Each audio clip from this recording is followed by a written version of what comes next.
si orang apa yang kata Ustadz itu dia awalnya normal kan orang tadinya. Pas saya lihat muka dia, kok jadi beda. Matanya tuh hitam semua, terus lidahnya tuh jadi belah kayak lidah ular bang. Ya mungkin ya kita nggak tahu kan itu orang menganut ilmu apa gitu. Sampai si mantrinya bilang begini, iya mah lain medis, ini mah bukan medis. Pak Ustadz Jenal itu juga udah bilang kayak mungkin udah waktunya, kakinya juga udah pada dingin nih. Mah, ini apa? Saya nemu di sini. Ini kayaknya udah lama deh ditanam di sini. Ibu saya lihat itu cuman kayak nangis aja gitu. Oh, mungkin ini yang selama ini mengganggu almarhum.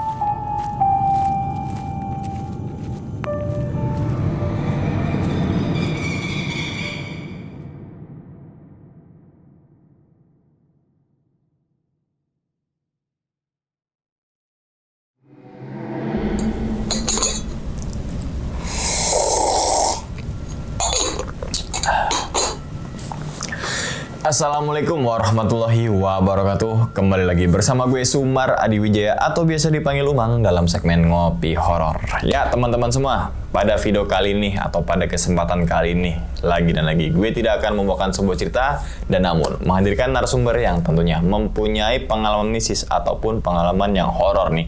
Nah di samping gue ini udah ada Bang Ahmad. Halo Bang Ahmad.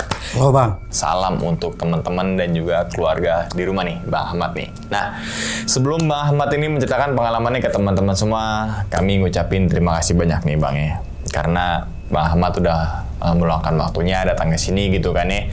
Yang semoga aja nih teman-teman semua di balik pengalaman nih Bang Ahmad ini, teman-teman semua nih bisa diambil pelajarannya dan juga bisa diambil sisi baiknya gitu ya. Oke, Bang. Ngomongin masalah pengalaman nih Bang ya kan. Katanya pada kesempatan kali ini mau berbagi pengalaman saat, mohon maaf, bapaknya Bang Ahmad masuk ke rumah sakit dan sampai akhirnya itu meninggal dan ternyata baru tahu nih kalau itu terkena santet gitu Bang ya. Betul Bang. Nah kalau boleh tahu lagi nih Bang, spill dikit nih Bang, ngalamin gangguan apa aja sih? Jadi pas di rumah sakit itu ada beberapa gangguan astral. Pas ibu saya antar bapak saya ke toilet, itu bapak ibu saya ngelihat sosok kepala terbang berwujud hitam dan pakai ikat atau jampang istilahnya dalam bahasa Sunda. Oke, ini gue makin penasaran sih tentang ceritanya Bang Ahmad ini. Oke, mungkin tahan dulu kali ya Bang Ahmad ya. Oke, dan tanpa berlama-lama lagi kita langsung masuk aja ke dalam ceritanya.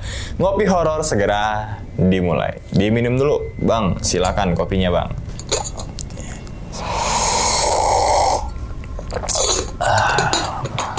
Oke, langsung aja kita sikat.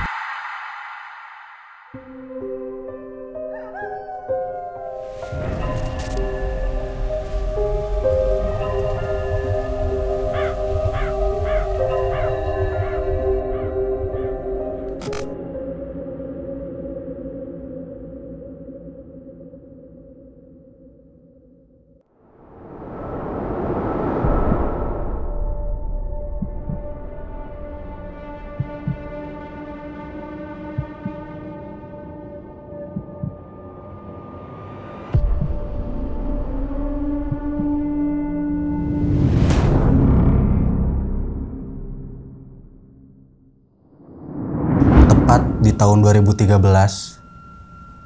sekitar bulan Februari setelah bapak saya pulang dari salah satu daerah di ujung barat Pulau Jawa. Beliau ada kegiatan nganter tetangga kami maksudnya, buat ada urusan bisnis tanah dan ada urusan menagih hutang piutang juga ke daerah sana. Dan orang yang ditagih itu rekan kerja bapak saya juga. Sewaktu itu saya masih usia 16 tahun. Pada saat itu bapak saya pergi sekitar jam setengah lima subuh waktu hari Rabu. Beliau izin dan pamit ke kami semua. Tapi pas pamit itu kita lihatnya ada gelagat yang berbeda. Beliau nggak biasanya meluk saya dan pamit ke semua anggota keluarga, nggak seperti biasanya gitu. Biasanya kan cuma pamit ke ibu saya atau istrinya gitu.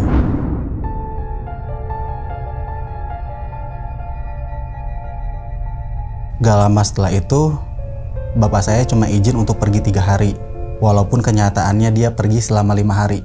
Tepat di hari kelima bapak saya pulang, tapi keadaannya udah terlihat pucat dan beliau udah ngeluh, dadanya sakit, perutnya sakit, sama kepalanya pusing, dan badannya lemas, bener-bener lemas. Sekitar jam 4 sore, bapak saya udah jatuh pingsan. Kita sekeluarga udah panik dong bang, gitu. Kita panggil RT, terus kita juga sewa ambulan dari desa. Gak lama setelah itu, udah diputusin tuh mau dibawa kemana, mau dirawat kemana. Awalnya kan mau dibawa ke puskesmas, cuman di puskesmas juga udah nggak sanggup gitu, karena keluhannya udah lumayan parah gitu kan. Takutnya ada indikasi penyakit dalam, ya udah dibawa ke rumah sakit umum daerah yang ada di kota saya. Setelah itu bapak dinyatakan harus dirawat inap selama beberapa waktu.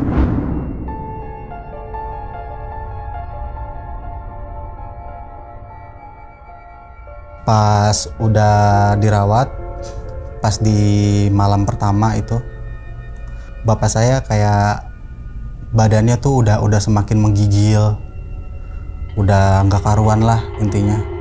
Untuk sekedar ke kamar mandi atau ke toilet aja dia udah nggak bisa sendiri, harus bener-bener dipapah sama pasang selang infusan itu. Dan yang rawat itu ada ibu saya, ada nenek saya, juga ada saya kebetulan. Nggak lama bapak saya ngomong ke ibu saya, "Mah, papa mau buang air kecil ke toilet." Ya udah, ibu saya langsung antar bapak saya ke toilet. Setelah itu saya masih main HP di dekat kasur bapak saya itu. Gak lama ibu saya malah teriak histeris. Saya kaget dong bang. Pas ibu saya teriak, terus saya jawab, "Ada apa mah?" Gitu. "Ada apa?" Gitu. "Enggak, itu ibu saya cuman jawab itu, cuman jawab begitu aja. Itu ada, ya pokoknya nggak jelas juga lah." Setelah itu saya samperin, saya buka pintunya, ibu saya udah nge-freeze gitu, karena mungkin panik ya. Saya juga awalnya nggak tahu itu ada apa, tapi bapak saya biasa aja, malah di situ kayak kelihatan senyum sendiri. Terus pas udah bawa bapak saya ke kasur, bapak saya diem, bapak saya nggak ngomong apa-apa lagi, bapak saya diem, udah seperti orang yang berbeda intinya. Terus saya juga udah nenangin ibu saya tuh.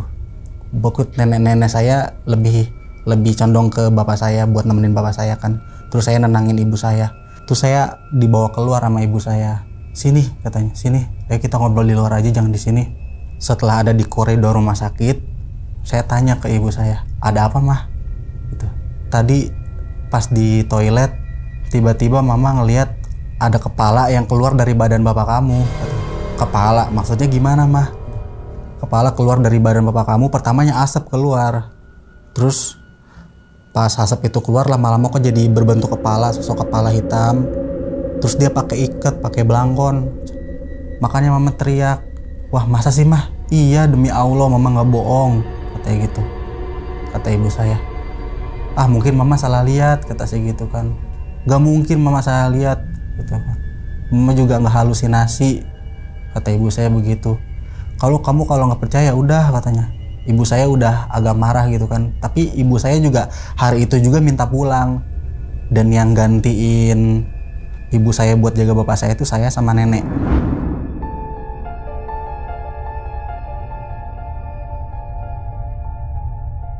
Setelah ibu saya pulang, situ sekitar jam 10, ibu saya pulang, kemudian jam setengah 11 ada pasien baru menggantikan pasien yang di sebelahnya. Sebelahnya kan ada pasien juga, kakek-kakek, tapi itu udah dinyatakan sehat dan dia udah boleh pulang. Saya lihat si pasien itu yang di sebelah bapak saya, badannya itu sudah membiru semua. Dan dia cuma bisa berontak-berontak, teriak-teriak, sakit-sakit. Bener-bener biru sekujur tubuhnya, kayak orang yang udah dipukulin gitu bang. Tapi saya juga nggak tahu itu penyakit apa kan. Pas saya nungguin bapak saya di rumah sakit, kok hawa di kamar rumah sakit itu kok jadi panas gitu, walaupun AC ada, AC dinyalain, dan di satu ruangan itu cuman ada bapak saya untuk pasien ya, dan satu lagi orang itu yang tadi badannya biru-biru. Nggak lama saya juga udah mulai ketiduran nih. Pas di dalam mimpi saya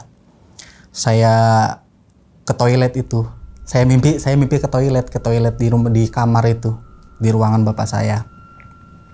Pas saya mimpi di toilet, pas saya lagi buang air kecil juga, saya iseng-iseng nengok ke atas ke plafon. Di plafonnya itu kan ada kotak buat ventilasi itu yang kopong gitu. Di situ ada sosok kepala pocong sambil membentak saya, mantogsia gitu. Dalam bahasa Sunda artinya itu pergi kamu gitu. Seperti itu. Terus saya kebangun sekitar jam 3:30 pagi. Nggak lama saya ngedengar suara orang nangis di samping kasur bapak saya, kan ada pasien itu. Ternyata pasien yang badannya biru-biru tadi meninggal di tempat itu. Sekitar 3:30 pagi itu. Pas pasien itu udah dibawa pulang, maksudnya udah mau dikebumikan mungkin sama keluarganya kan. Saya di situ ngerasa nggak sanggup deh buat nemenin bapak saya lagi di rumah sakit. Ditambah udah ada mimpi saya diusir sama pocong itu bang. Terus juga ibu saya dihantuin sama sosok kepala terbang itu yang kata ibu saya keluar dari badan bapak saya. Ditambah lagi ada yang meninggal kan, yang keadaannya juga aneh meninggalnya itu. Saya udah bilang ke ibu saya nggak mau nungguin bapak dulu deh di rumah sakit untuk sementara waktu gitu. Mungkin apa yang ibu bilang itu ada benernya gitu. Oh ya udah, gantian tuh. Nggak lama ibu saya gantiin lagi, tapi sendiri kali ini. Ibu saya sendiri gantiin saya sama nenek saya biar nenek saya pulang. Terus pas di malam yang kedua ibu saya digangguin lagi sama sosok yang itu lagi bang, yang kepala terbang itu. Dan ini cerita ibu saya ya, setelah pulang dari rumah sakit cerita. Ibu saya digangguin sosok hantu itu lagi. Jadi si sosok astral itu dia menggelantung di sekarang di pembatas kamar itu. Dia ngegelantung sambil ngelihat ke arah bapak saya. Dan bapak saya melotot lihat ke arah dia juga. Ibu saya sampai pingsan bang di situ. Mungkin beliau panik ya. Kalau zaman dulu kan belum ada WhatsApp ya bang ya. Mungkin ada, cuman gak seramai sekarang kan 2013. Ibu saya nelpon ke kakak saya. Kan. Intinya minta dijemput lah, minta pulang, minta digantiin lagi. Minta diganti buat ganti jaga. Setelah itu kakak saya jawab. Gitu kan. Kebetulan saya juga ada di samping kakak saya yang cowok. Gitu. Gak bisa mah, gitu kan. Udah malam juga. Baru jam 12:30 gitu kan. Emang bisa, emang ini jam besuk bukan, katanya gitu kan. Cuman ganti aja, mama nggak mau pengen pulang gitu.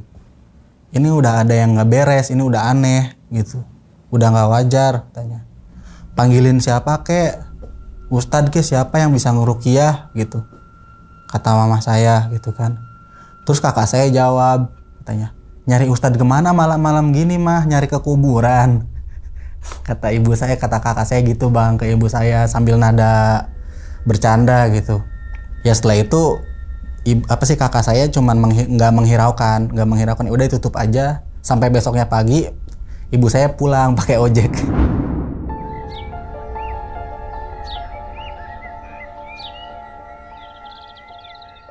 Dan dia marah-marah ke kita berdua gitu. Kenapa sih? Gak mau gantiin mama buat jagain bapak kamu, katanya. Mama tuh di sana udah stres, tahu nggak? Udah jagain orang sakit. Terus digangguin sama hal yang enggak juga. Terus kakak saya jawab, apa sih mah? Masa zaman sekarang percaya sama yang kayak begituan? Zaman udah modern gitu. Saya di situ cuman kayak melongo aja karena saya juga ngerasain kan, sempet kan gitu pas di situ. Lanjut. Nggak ada gangguan lagi tuh pas di rumah sakit, nggak ada gangguan lagi, udahlah seperti biasa. Paling sekitar maghrib aja kejadiannya. Pas setiap maghrib tuh bapak saya sering suka ngamuk-ngamuk gitu, marah-marah, sampai tangannya juga harus diikat di bangsal rumah sakit itu, harus diikat, benar-benar harus diikat. Karena takutnya tuh berontak, karena udah beberapa kali udah tiga kali lah dia mau ini lepasin infusan karena dia ngeluh badannya panas semua. Terus udah minggu kedua, udah waktunya bapak pulang lah, dibawa lagi ke rumah. Dan bapak saya ditempatin di ruang keluarga. Jadi saya ceritain dulu, ini ada ruang tamu, terus pemisahnya cuman pintu. Terus di tengah ruang keluarga tempat bapak saya ditempatin sementara di situ, karena kalau di kamar kan kayaknya lebih sumpek gitu kan, kalau di ruang tengah kan biar orang-orang yang mau nengok juga leluasa gitu, nggak ngerasa kayak ada batasan privasi atau gimana. Lanjut, pas malam pertama sekitar jam maghrib, malah bukan malam ya, saya kira cuman berhenti di rumah sakit aja bapak saya ngamuk-ngamuk kayak begitu bang. Pas di rumah juga berkelanjutan itu. Yang malam pertama di rumah, bapak saya marah-marah, ngamuk-ngamuk gak jelas, minta makan. Tapi dia cuman pengen makan nasi sama garam, sama kopi hitam. Tumben. Sedangkan bapak saya kan, saya tahu sendiri bapak saya gak ngopi, gak ngerokok. Dia nggak suka kopi, dia paling ngeteh. Tapi seumur-umur selama saya hidup baru lihat itu dia minta kopi. Kopinya tuh kopi hitam gitu. Nasi bang, yang hampir segunung gitu, bukan segunung ya, kayak sepiring penuh gitu, sepiring mentung kalau kata orang Sunda mah. Cuman dilaukin garam doang itu habis. Makannya juga udah kayak orang kelaparan gitu. Terus kopi juga pas keadaan masih panas itu dia minum kayak air biasa aja. Dan habis itu dia ketawa. Di situ juga saya udah ngerasa, wah ini kayak bukan bapak saya deh, bukan bapak gua nih, kayak udah aneh gitu. Tapi ya udahlah, skip aja. Di situ kan ada nenek saya juga jadinya kan nangis kan ngelihat kondisi anaknya seperti itu. Ibu saya juga nggak bisa berkata-kata lagi, saking chaosnya pas maghrib itu.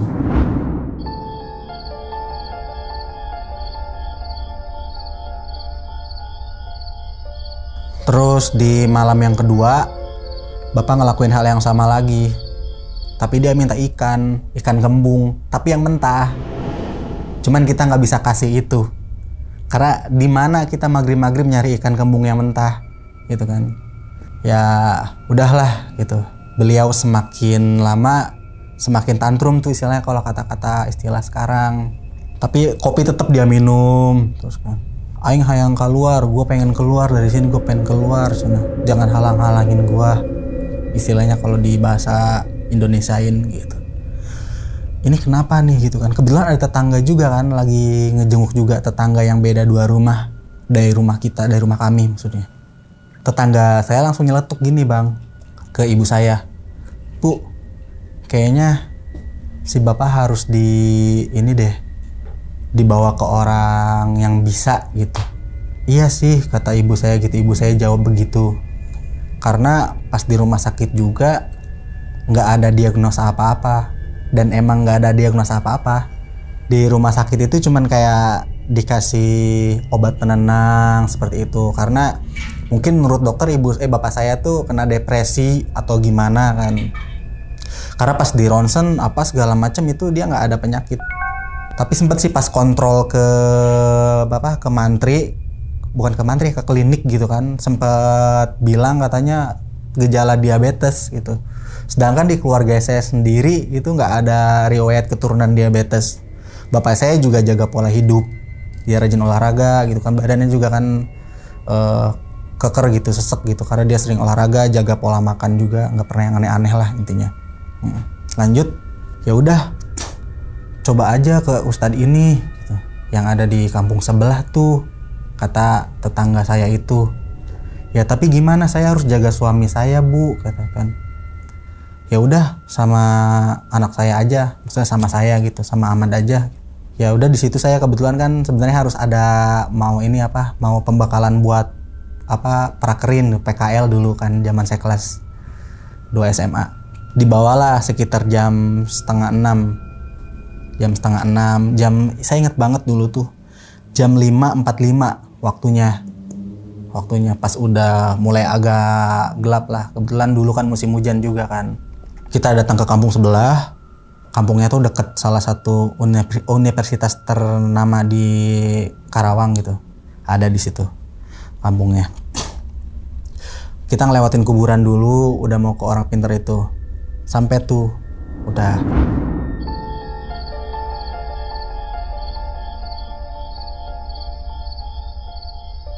Ceritain lah kondisi bapak saya seperti apa, begini. Terus saya balik lagi, si bapak Ustadz itu ngikutin dari belakang kan, ngikutin kita dari belakang. Sampailah sekitar jam 6.15 sore bang, 6.15 sore. Pas sudah sampai rumah, kok si bapak Ustadz itu nggak mau masuk bang. Saya sempat bilang, Pak masuk aja, orang yang mau bapak obatin ada di dalam. Kok bapak malah bengong di sini? Saya nyeletuk gitu kan. Karena saya juga buru-buru kan, jam malamnya kan saya harus ada pembekalan buat prakerin itu kan, harus ke sekolah. Saya bilang begitu. Oh di situ di dalam ya, sebentar dek. Dulu saya masih dipanggil adek karena masih muda bang kan dulu mah, nggak kayak sekarang. Sebentar dek, bapak mau di sini dulu katanya. Yang saya perhatiin nih bang, dia tuh kayak baca doa gitu. Untung dia bawa tasbih juga, baca doa. Terus Bilo minta air dulu ke saya. Dek, tolong ambilin air di dalam. Air mentah apa air mateng gitu. Air mentah aja nggak apa-apa gitu kan. Saya bawa tuh pakai botol sirup. Airnya saya isi di kamar mandi belakang. Dibawa sama dia, didoa-doain tuh sama dia pas di luar.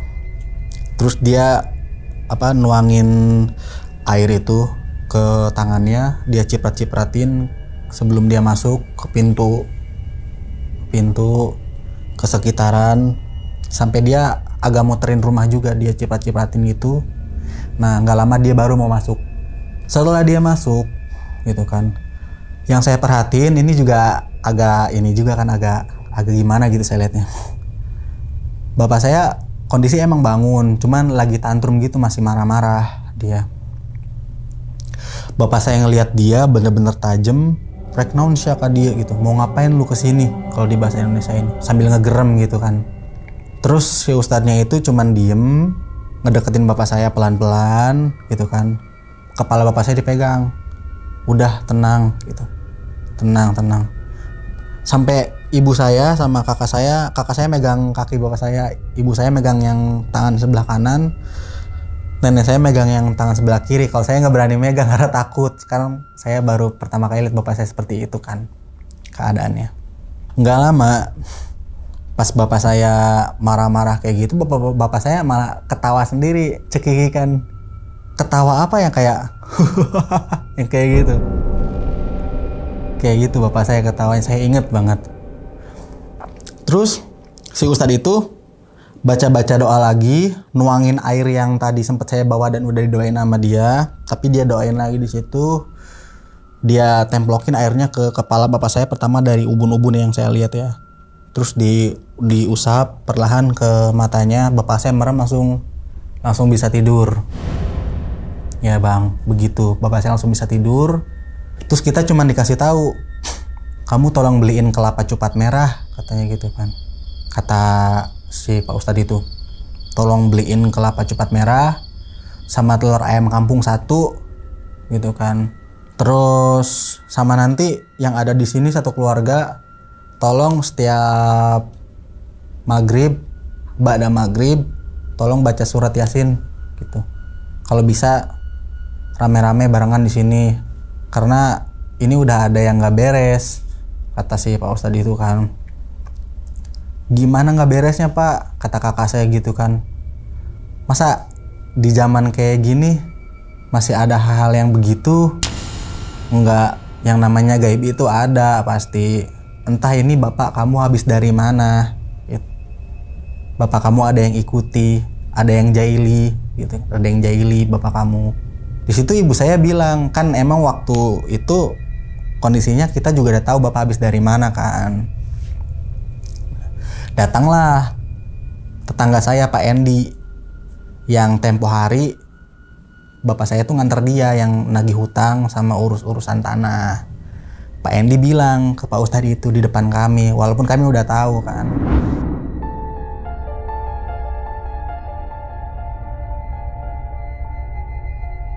Punten Pak Ustadz, saya sama Pak ini kita habis dari daerah gitu. Loh, emang ada urusan apa ke sana? Kita lagi mau ada urusan bisnis sedikit, sama mau nagih hutang piutang juga. Urusan bapak ngelakuin apa di sana? Kata Pak Ustadz Jenal begitu. Gitu. Tanya. Terus Pak Ending jawab, ada urusan lain selain itu Pak. Cuman kita nggak bisa bilang. Ada bawa barang lah intinya. Saya juga ada perlu ke sana, ke orang yang disebut guru sama si bapak ini gitu. Pak Endi bilang begitu.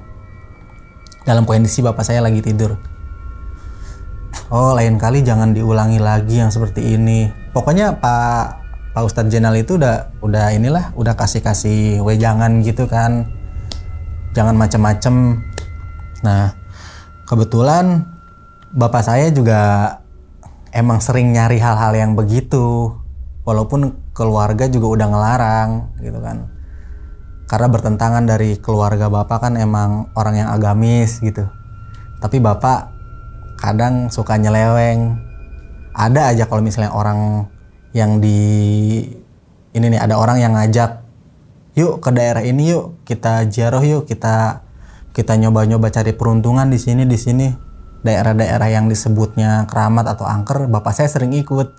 Makanya saya nggak asing tuh kalau misalnya nanti pulang-pulang bapak saya cerita-cerita soal yang mistis lah bang, atau gimana gitu kan. Tapi bahkan juga saya udah pernah ngalamin sendiri gitu.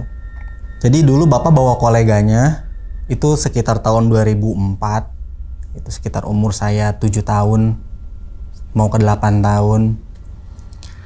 Emang niat tujuannya emang agak buruk menurut saya dulu, dan saya juga ngerasa dieksploitasi sebenarnya.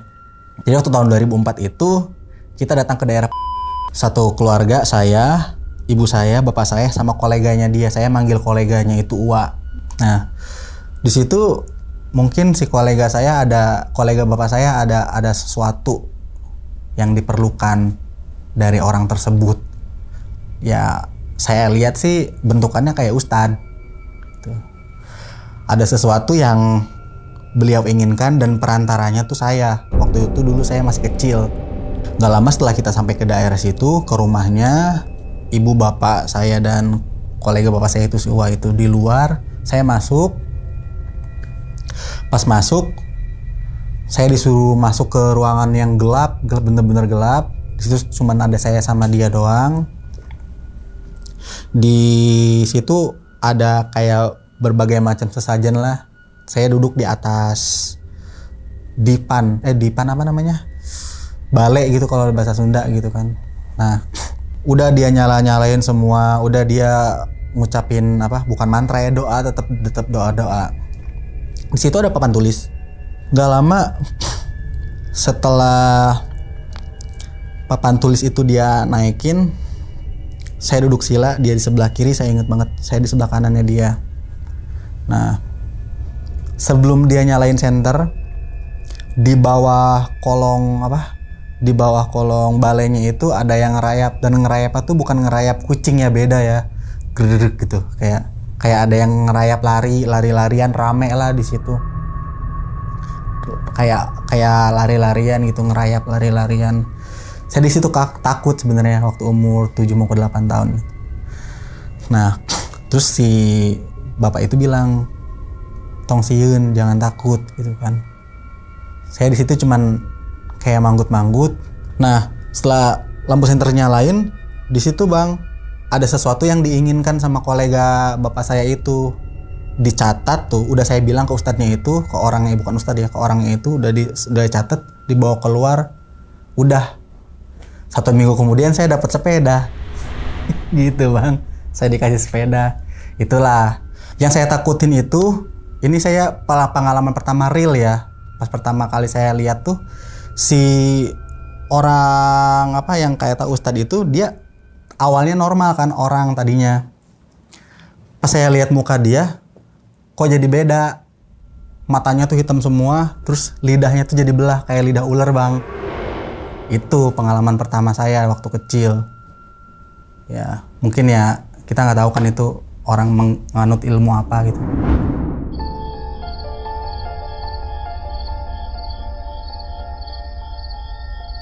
Setelah itu malam kedua nih Bang nih, ada gangguan.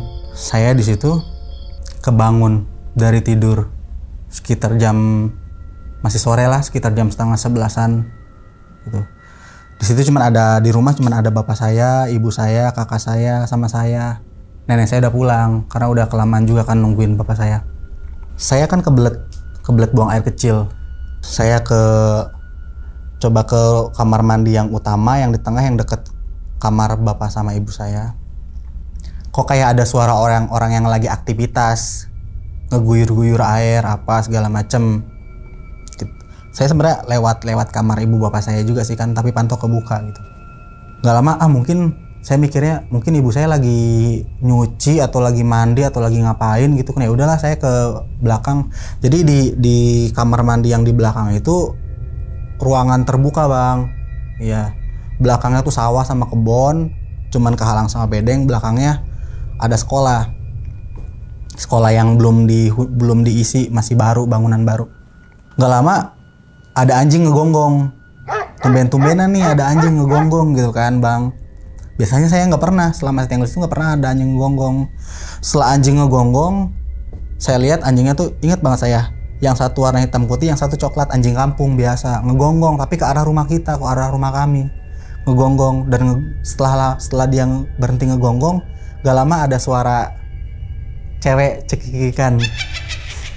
Dia cekikikannya tuh dia deket kan, suaranya deket. Waduh, kata saya takut dong. Saya langsung lari saya ngebecir gitu kan. Saya lari ke arah dalam, tapi saya nggak ngomong. Terus nggak lama langsung ada suara kayak orang yang naburin pasir di atas rumah gitu. Tapi itu semua satu keluarga ngedenger.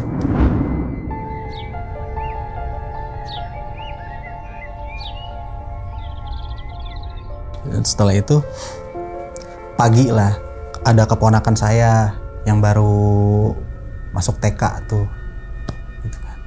Keponakan saya tetap dia di depan, dia dianterin sama kakak saya yang perempuan, mau dititipin dulu gitu.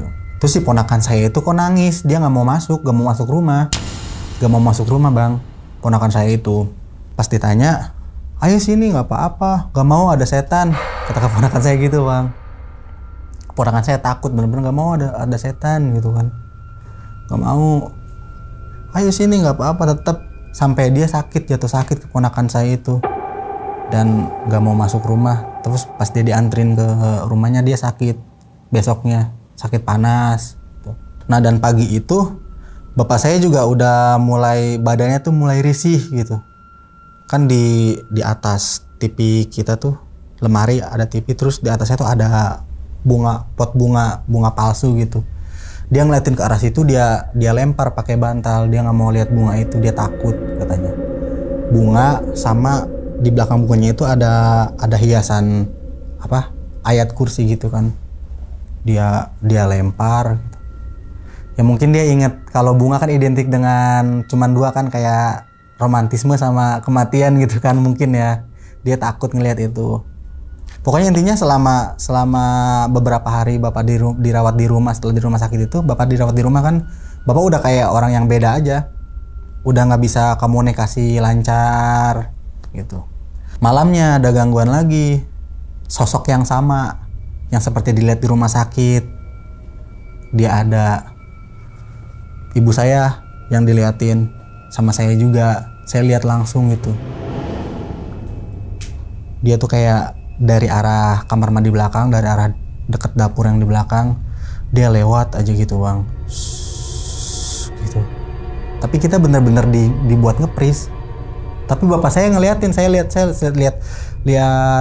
bapak saya juga kan. Bapak saya kayak ngeliatin arahnya. Bapak saya ngeh juga gitu kan. Saya ngeliatin bapak saya gitu, tapi saya kayak kena reprepan gitu, nggak bisa teriak, nggak bisa apa.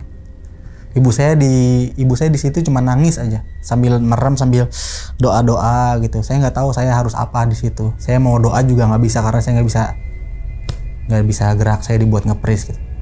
Nggak lama setelah itu ada lagi suara ini, suara apa? Kayak orang lemparin pasir dari atas rumah, dari atas atap rumah kami itu.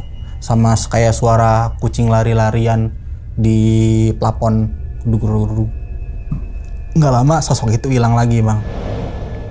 Nah kita udah mulai bisa tenang sekitar jam 1:30 malam.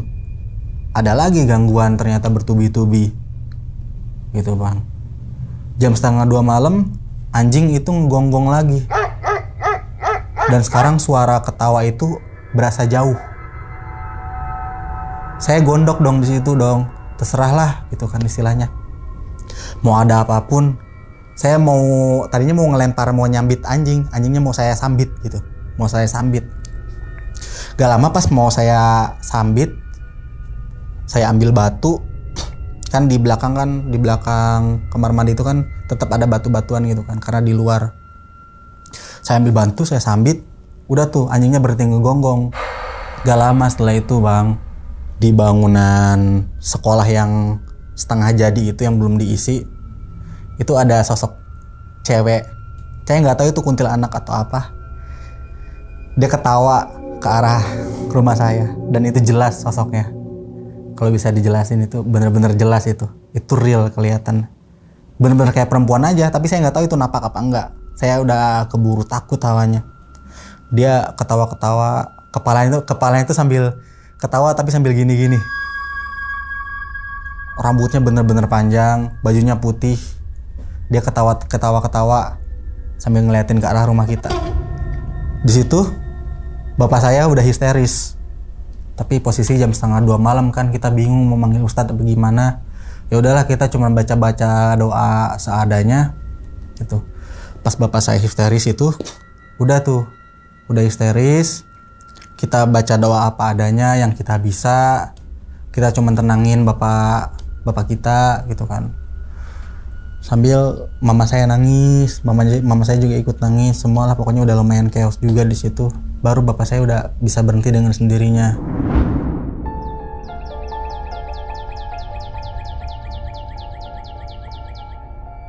Gak lama pagi pun datang.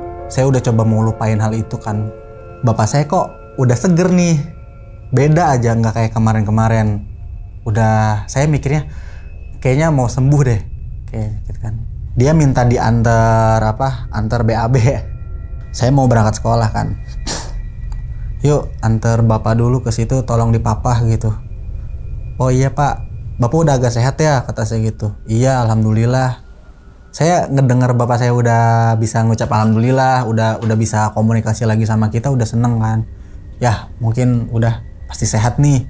Pas udah dipapah, bapak saya jongkok di WC gitu.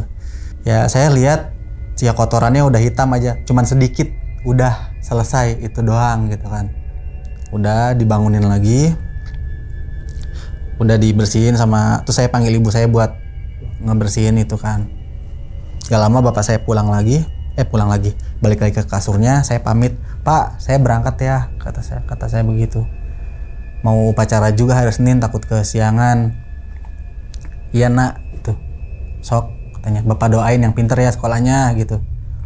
Ya pak, makasih doanya, bapak juga cepet sembuh ya, karena kan saya ada agak rasa terharu juga, saya kan anak terdekat sama bapak saya juga kan anak terdekat gitu kan.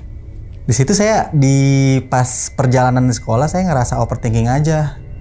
kok kayak ada sesuatu nih kayaknya nih. Kan setahu saya kan kalau yang kotorannya udah hitam apalagi dalam keadaan sakit kan bisa terus dia ngedadak sehat, terminal lucidity kan istilahnya gitu kan kalau istilah sekarang gitu Bang. Mungkin saat-saat terakhirnya atau gimana. Cuman saya mikir ya Allah kalau misalnya mau diambil aja Bapak gitu. Asal jangan disiksa dulu kayak begini. Kalau mau sembuh sekalian, jangan disiksa istilahnya gitu kan. Kalau mau diambil aja biar tenang lah. Saya sambil ngucapin itu pas saya bawa motor gitu. Dan itu kata-kata penyesalan kata-kata yang akan saya sesali seumur hidup sih.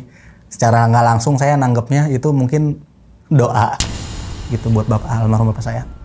Nggak lama, sekitar jam 3:30 sore, seharusnya kan saya pulang, cuman nggak bisa pulang karena saya mau nganter teman-teman saya ngejenguk tantenya yang kena kanker di salah satu rumah sakit di Karawang gitu. Saya pulang sekitar jam 5:30 sore. Nah, pas di situ bapak saya udah dikerumungin banyak orang. Udah tetangga-tetangga udah pada datang, saudara-saudara yang di kampung sebelah itu udah pada datang juga. Bibi saya, maksudnya adik-adik bapak saya sama sepupu-sepupu saya udah pada ngeriung di situ gitu. Tapi di situ bapak saya masih kayak ngamuk-ngamuk gitu, seperti kemarin-kemarin, hari-hari kemarin. Saya di situ kayak ngerasa sedih. Pas diamukannya itu kebetulan si Ustadz itu datang lagi, dihadirkan lagi di situ. Ada mantri juga di situ kan mau masang infusan gitu. Karena setelah bapak saya terakhir kali makan sama minum tuh kemarin sekitar jam 9, dia nggak masuk makanan sama minuman lagi tuh. Nah, si ini yang anehnya tuh, si mantri mau nusukin jarum udah 3 kali bengkok Bang. Saya lihat banget di situ, orang-orang juga pada heran di situ. Jarum infusan tuh bengkok, gitu. Bener-bener nggak bisa masuk di situ. Udahlah, si mantrinya juga nyerah. Sampai si mantrinya bilang begini, iya mah lain medis, ini mah bukan medis, udah pasti. Cuma ya gimana lagi, walaupun kita tahu mungkin mengarah ke sana sebenarnya. Terus si Pak Ustadz Jenal itu juga udah bilang kayak mungkin udah waktunya, kakinya juga udah pada dingin nih. Pas 7:30 habis isya, tapi bapak saya udah berhenti tuh. Berhenti ngamuk, udah mulai tenang, tapi ujung-ujungnya tenang untuk selama-lamanya. Tidur untuk selama-lamanya. Ya. Udah. Jadi bukannya saya nyebar aib beliau gitu kan. Kondisi beliau selama 1 bulan sakit itu tadinya kan badannya kekar besar gitu. Pas keadaan sakit, apalagi di hari terakhirnya, badannya tuh udah tinggal tulang, dibalut kulit aja, dan perutnya juga udah membuncit. Karena kan gak masuk akal juga kan kalau misalnya penyakit medis, penurunan berat badannya tuh bener-bener jatuh dropnya tuh. Mungkin dari berat 80 kilo cuman sisa 40 kiloan paling, setengahnya hilang berat badannya. Nah setelah dimakamkan, hawa rumah udah mulai sejuk lagi tuh, udah seperti biasa Bang. Hawa rumah udah seperti biasa aja. Kan waktu bapak saya masih ada kan hawa rumah tuh kayak panas, sumpek gitu. Pokoknya chaos lah gitu, nggak enak juga hawanya. Ada gangguan-gangguan. Setelah bapak saya dimakamkan, keadaan rumah udah mulai normal lagi. Kita seperti biasa walaupun kita kehilangan orang yang kita penting, kita sayang gitu, orang yang terpenting dalam hidup kita.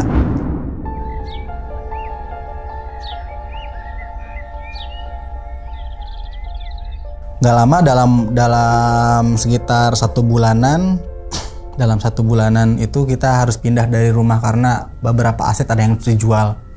Rumah juga dijual gitu kan, mobil apa segala macam dijual untuk nutupi hutang bapak, sisa berobat dan yang lain-lainnya, biaya hidup juga. Pas saya pindahin pot bunga yang di depan, jadi di antara pot bunga korbi sama bunga mawar yang Bapak tanam. Di situ pas saya angkat, saya nemu satu bungkusan warna putih tapi udah kucel.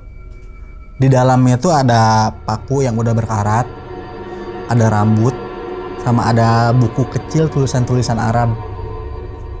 Gitu. Ada itu. Saya ambil itu, saya tanya ke ibu saya, "Mah, ini apa?" "Saya nemu di sini. Ini kayaknya udah lama nih ditanam di sini." Ibu saya ambil itu.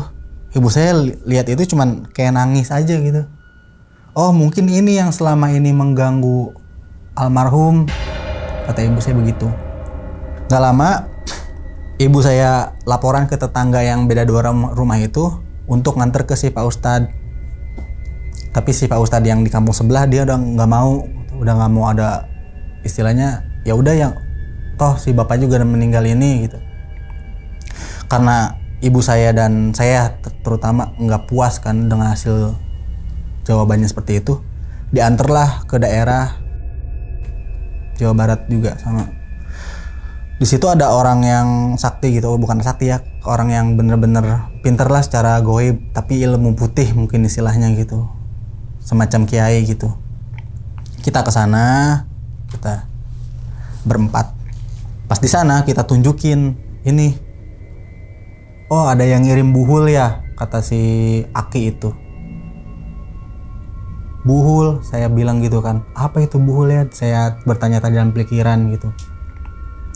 Gak lama si Akinya itu ngejelasin bahwa buhul tuh istilahnya teluh gitu, media buat neluh seseorang dari jarak jauh. Jadi pakai inilah istilahnya gitu. Saya juga kurang tahu, wallahu alam.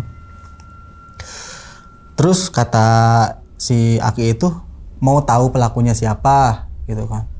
Ya ibu saya udah refleks dong, "Boleh, saya juga," ternyata. Terus kita didoain dulu di situ tuh, ibu saya sama tetangga saya juga. Dibawain air 1 baskom di situ, baskom segede gini. Itu bener-bener demi Allah saya nggak bohong. Entah pakai ilmu apa gitu ya, saya di situ Bang, di baskom itu kita ngelihat kayak di TV aja gitu, kayak reka adegan gitu Bang. Pas dia ngelakuin itu, dia kemananya dia ngelakuin itu, kelihatan semua di CCTV air baskom itu. Emang kedengeran gak masuk akal, tapi itulah yang kami alami. Walaupun airnya tuh getar, otomatis kurang jelas ya karena getar gitu kan, ada getaran. Udah dipisahin tuh sama si abah. Ibu saya cuma bisa nangis lah gitu. Di situ kelihatan si pelakunya siapa, ternyata orang yang kami kenal.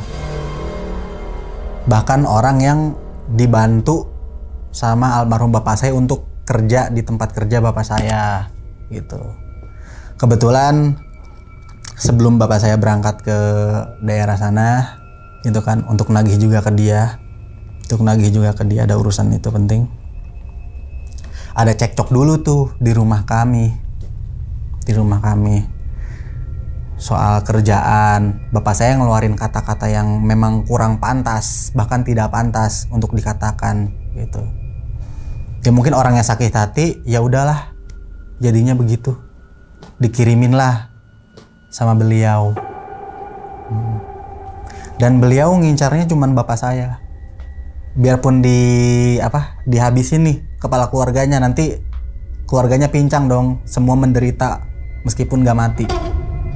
Dan saya juga gak ada niatan untuk balas dendam atau gimana Bang, kami sekeluarga. Yang jelas kami dapat info dari salah satu rekan bapak kami bahwa orang itu, si pelaku santet itu, meninggal kecelakaan di tahun 2014 di salah satu jalan tol. Gitu aja sih Bang cerita yang bisa saya bagikan soal pengalaman santet yang dialami oleh bapak saya terutama, dan ngepek ke keluarga kami. Oke, diminum dulu Bang kopinya Bang, silakan Bang. Wah sedih banget sih Bang. Nah, Jadi itu ya teman-teman semua nih, pengalaman dari Bang Ahmad ya, yang dimana mohon maaf orang tua terutama bapaknya Bang Ahmad meninggal dunia. Ya kita doakan nih teman-teman semua, semoga almarhum daripada bapaknya Bang Ahmad ini semua amal ibadahnya diterima lah Bang ya di sisi Allah gitu ya. Oke Bang, berarti ini kan kejadian di tahun 2013 Bang ya. Nah saat itu kan masuk rumah sakit dan ternyata nih nggak kedeteksi gitu penyakitnya sama sekali itu. Iya, nggak terdeteksi penyakit apapun. Cuma bilangnya tuh depresi. Tapi kan nggak mungkin dalam waktu 5 hari dia di sana pulang-pulang langsung depresi. Kayak orang yang berbeda gitu. Nah, berarti sebelum bapaknya Bang Ahmad ini pergi atau ke luar kota yang tadi Abang Ahmad bilangnya ke suatu daerah gitu ya, nggak ada gangguan apapun itu? Belum Bang, belum ada gangguan apa-apa di rumah. Kita hidup normal aja. Makanya saya juga sempat gak percaya sama kejadian ini. Sebenarnya nih Bang, sempat dengar gak kalau mohon maaf bapaknya Bang Ahmad ada masalah sama orang lain gitu? Ada. Karena bukan ngedenger lagi sih, karena juga pas bapak marahin beliau, saya ada di situ. Iya, jadi istilahnya bapak saya ngeluarin bahasa-bahasa yang kasar, bahasa-bahasa binatang juga, dan ungkit-ungkit kebaikan yang dilakuin bapak saya ke dia gitu. Oke, sekarang kita ngomongin yang sosok aja deh Bang ya. Oke. Nah, kan ada satu sosok tuh yang make belangkon gitu ya. Dan kemudian kan ada perukiah gitu ya. Nah, Bang Ahmad ini sempat nanya gak gitu ke yang perukiah ini bahwasanya siapa sih sosok yang pakai belangkon itu tuh? Nah, untuk sosok itu tuh sosok yang emang dikirimin sama beliau, karena kan dia tuh gurunya tuh salah satu guru di daerah baratnya Jawa Barat itu gitu kan, yang terkenal sama santetnya istilahnya gitu kan. Dan plot twistnya lagi, gurunya itu ternyata orang yang sama yang saya lihat, yang lidahnya belah, yang pernah 2004 kita kesana. Dan bapak saya yang mengenalkan beliau juga ke si pelaku. Nah, untuk temannya bapaknya Bang Ahmad gitu ya, yang menyantet bapaknya Bang Ahmad ya, atau menyantet bapak lah gitu ya. Apakah orang yang waktu itu ikut ke gua beberapa tahun yang lalu, itu kan udah lama tuh. Apa mungkin dia itu? Betul sekali. Masih orang yang sama. Nah, kan kemudian bapak ini kan ngamuk tuh Bang ya, karena kemasukan sosok gitu ya. Nah, kalau boleh tahu Bang, itu sosoknya kiriman atau apa tuh? Siapa tahu kiriman paket gitu Bang. Jadi mungkin sosok yang dikirimin itu, mungkin ya, asumsi saya, kan dia pakai ikat kepala gitu kan. Tapi ikat kepala Sunda ya, ikat sebutnya. Kalau menurut saya sih ya, walaupun saya nggak nanya ke si Aki yang kasih saya terawangan itu, mungkin itu dia kirimin sosok yang kuat, yang jawaranya istilahnya gitu. Saat tahu bapak itu disantet gitu Bang ya, gimana Bang tanggapan keluarga? Apa mungkin nyari nih siapa sih pelaku yang nyantet bapak gitu? Atau mungkin ada kepikiran untuk ngebalas santet lagi tuh? Kita lebih fokus ke cari tahu aja sih Bang. Soalnya untuk membalas juga kita nggak punya kuasa untuk itu. Biarlah Tuhan nanti yang membalas, lebih pedih. Buktinya kan 2014 beliau kecelakaan parah dan sampai kehilangan nyawanya juga. Mungkin itu udah karma dari Tuhan. Begitu Bang. Nah Bang, sebelum ditutup nih Bang videonya Bang ya, dari yang tadi Abang ceritain dari awal sampai akhir gitu kan ya, Abang punya pesan nih Bang untuk teman-teman semua yang lagi nonton di rumah nih Bang.